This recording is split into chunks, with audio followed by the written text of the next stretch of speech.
Today we're going to talk about the 10 bad habits every player needs to break today. I want us to discuss a lot of bad, well, I was going to call it 10 bad habits that we all need to break. And the first real bad habit that most players get into is this banger mentality that, hey, I've got to win the ball by the third shot, right? Your opponent serves, you serve the ball to your opponent returns the ball, and the first thing you do is try to hit the ball as hard as you can at your opponent. Most of those shots, I'd say probably maybe 2 out of 10 are actually even effective shots, right? I want you to, in your mind now, to think of patience. It's not to say that you should never drive a ball, but you have to pick the right shot in order to drive. If your returner gives you an aggressive return, something that's very low, something with a lot of spin, something where you've got to go after, run out and chase after the ball, don't try to hit that ball very hard. There's a lot of other factors going on there. Just take your time, try to get under the ball, drop the ball into the kitchen when you can, right? That's the beauty of this game, is you have this safety net. You have 7 feet on your opponent's side that you can hit a ball into where your opponent can't volley a ball. So use that to your advantage, okay?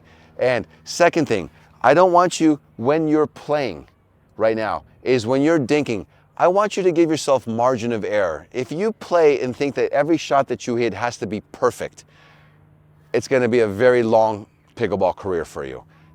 I'll tell you why. Because if you try to just hit your shots just to barely skim over the net, well, if you don't hit it perfect, the ball goes into the net. If you think that you have to hit all your shots that are just right by the out of bounds line and to the corners, but if you have such a small margin of error, that there's such a small percentage of the court that existed, that if you don't hit the shot perfectly, you're going to lose the point. So for example, if I'm digging here with Brent and I'm trying to hit, oh, look at that, because I thought, that space is open, but instead I've hit the ball out of bounds, right? No ball out of bounds is a good ball. So let's take a look when we can and we dink. Use a lot more space. Don't be afraid to dink to that middle. Use the middle of the court a lot more than what you're doing right now. Remember, the net is lower in the middle.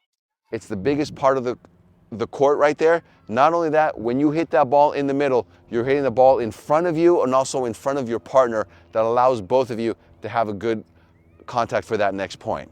Another bad habit as we play, we forget our communication, and communication is key in the game. So there's a point here that talks about when we talk, especially in the middle. Previously I talked about hitting the ball in the middle. The reason is also the middle creates a lot of confusion for our opponents. All right, so as partners, how do we decide who takes the ball in the middle? Well, there's a concept that's called respect the X. So that's one way that we can discuss about it. And what that concept means is a ball coming from the direction which is further away from you in the cross diagonal, that is the ball that dictates what partner should hit it.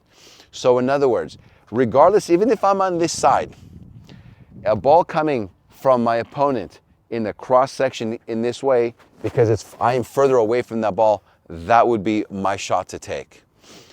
Now, similarly, if I'm on this side, even though this is my backhand, but if the ball is coming in a diagonal direction towards me, I am further away from the ball than my partner who's heads up with that player, then that next shot is mine, even though it's my backhand. Okay, so again, it's who is further away from the ball and the direction and the cross from where the ball is coming from. So that's one way that we can avoid confusion in the middle. There is a second way to avoid it, and we can say, well, with my partner, as long as we both agree, and we say, well, any ball that comes to the middle is the forehand. We can do that as well, but you just make sure that you communicate that with your partner and before you start to play. Therefore, it'll eliminate any kind of confusion that we can have with middle balls. In this example right here, right, the player in front of me hits the ball coming this way, right? So if you can see it, I am at a shorter distance to my opponent than Brett is.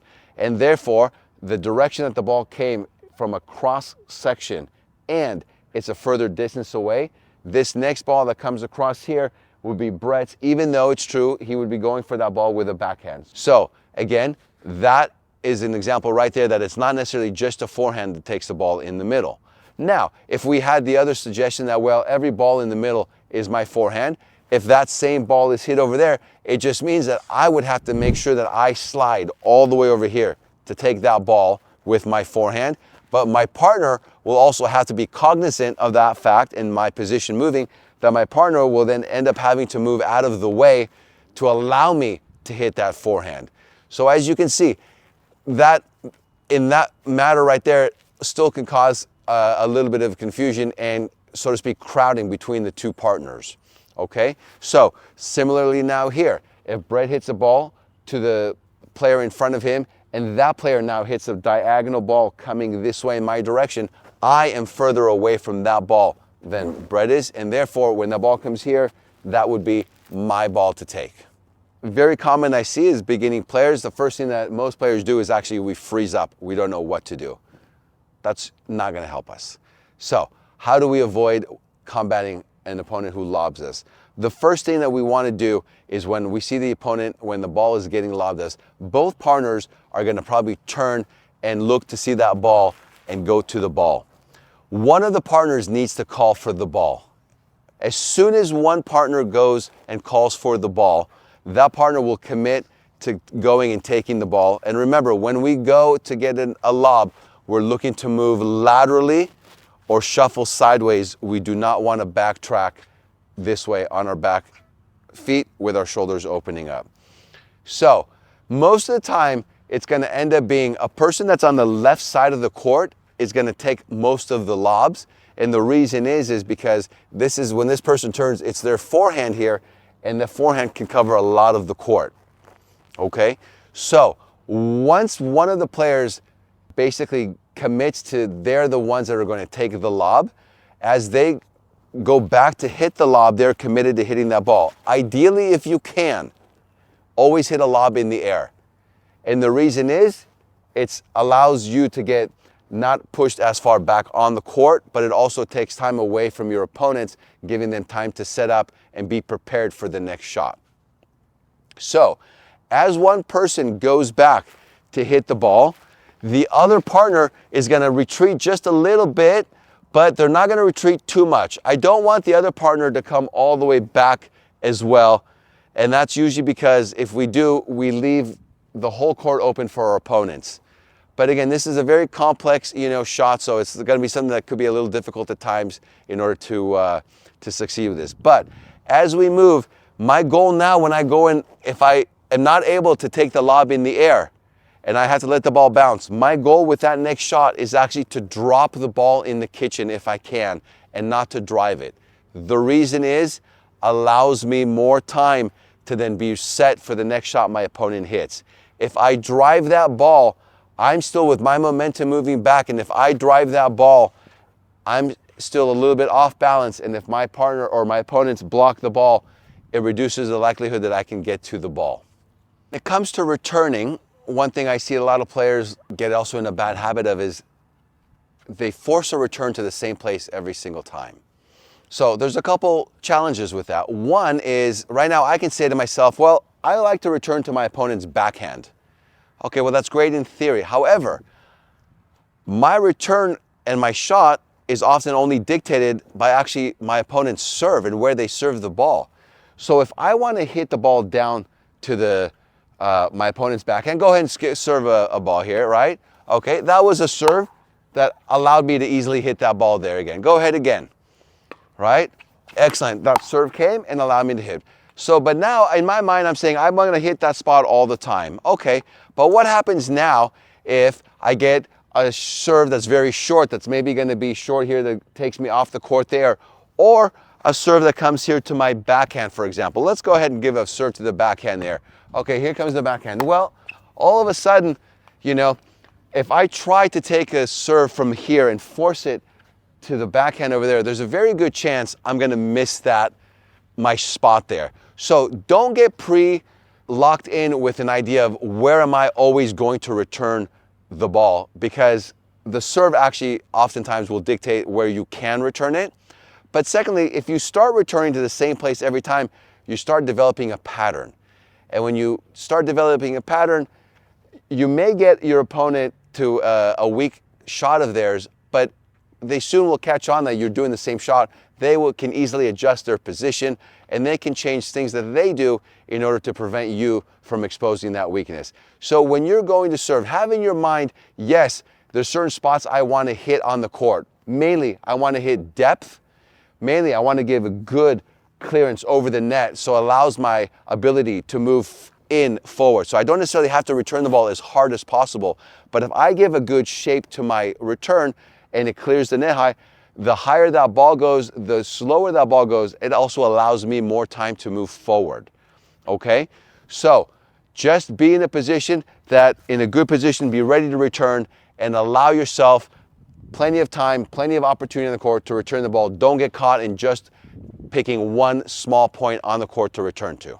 So when we're in a rally and we're hitting good dinks and we think our opponent may be speeding the ball up, another bad habit that I see a lot of players doing is when they anticipate that their opponent is going to speed the ball up, is they actually start to back away from that line. So that actually creates a few problems. One is that if I speed up,